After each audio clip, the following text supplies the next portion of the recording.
Bien le bonjour mes petits fantômes adorés, c'est Jerry, j'espère que vous allez bien. On se retrouve pour un nouveau vlog historique en plein Périgord noir. Je suis avec ma bourdinette. Kikou les petits fantômes. Et la petite bourdinette. Voilà. Donc tous les trois nous allons visiter ensemble et vous partager bien sûr l'histoire de ce magnifique château de Comarque bien sûr. Regardez, je vous le montre. Il est malheureusement en partie en ruine. Mais quel joyau dans notre belle région, dans cet écrin de verdure à perte de vue. Exactement, j'en perds les mots.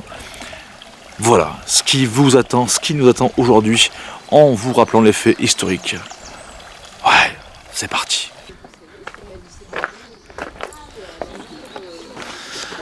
Donc en face, nous avons le château de Lossel qui appartenait à la même famille que le château que nous allons visiter, qui est aussi magnifique. Donc il est en moins bon état que celui que l'on va visiter, parce qu'ils ont récupéré quelques pierres pour justement reconstruire celui-là. Un petit point historique quand même pour commencer.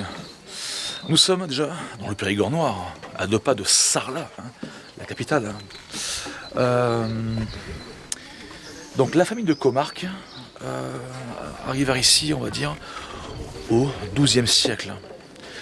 Je parle de la famille des Comarques parce que avant, nous sommes sur une terre qui est très très ancienne, un peu comme la maison forte de Régnac, vous savez, avec une activité humaine qui date depuis de 15 000 ans, même voire 20 000 ans. Voilà, on peut retrouver en bas des grottes semi-troglodytiques. C'est le terme. Regardez-moi ça, comment c'est magnifique.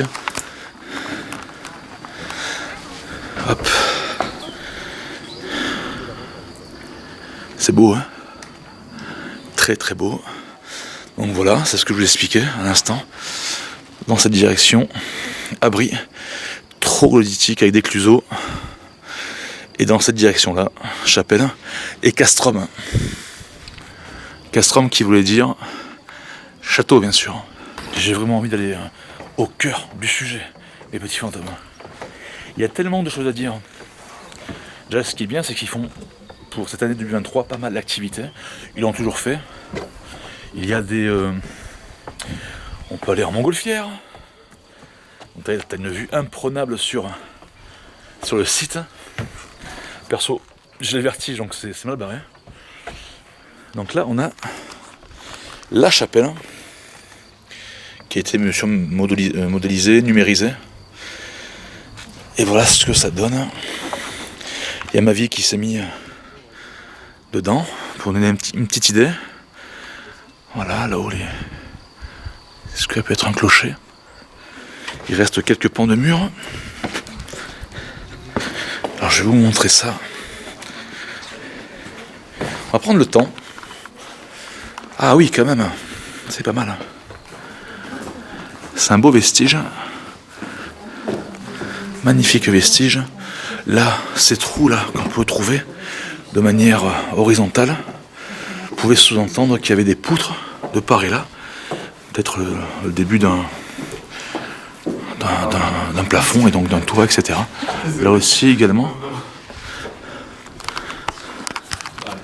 Superbe en tout cas, superbe. On va rentrer dans la chapelle.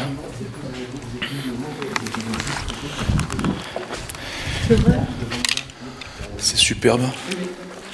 Regardez-moi ça, les pierres, comme elles sont. Très très beau.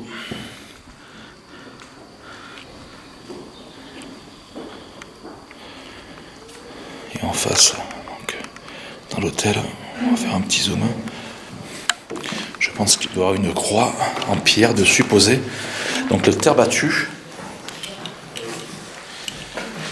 Voilà, une croix, la croix de l'ordre de Saint-Jean de Jérusalem, me semble-t-il. On va en parler. C'est partie de l'histoire du château, entre autres. On peut voir que ça a été orné un petit peu, sculpté. Avec un petit trou qui est là. Waouh.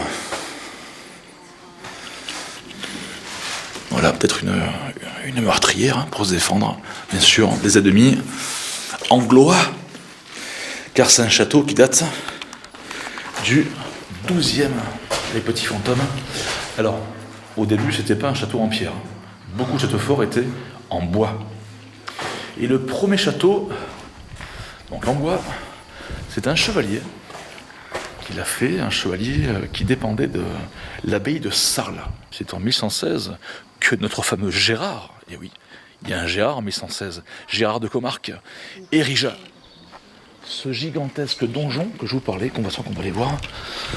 Je vais vous le montrer, qui est là, ce donjon, le gros donjon du site. Donc il le construit, il érigea, et c'est un chevalier de l'ordre de Saint-Jean de Jérusalem, l'ordre hospitalier de Saint-Jean de Jérusalem. Alors c'est quoi cet ordre? C'est un ordre qui, à l'instar des Templiers, bien sûr était une base militaire, bien sûr c'était un ordre religieux et militaire qui avait pour but de défendre, de venir aux besoins des pèlerins, des plus démunis, donc qu'ils accueillèrent et qui guérissèrent. Voilà, je change de terminaison de conjugaison. Donc, on peut retrouver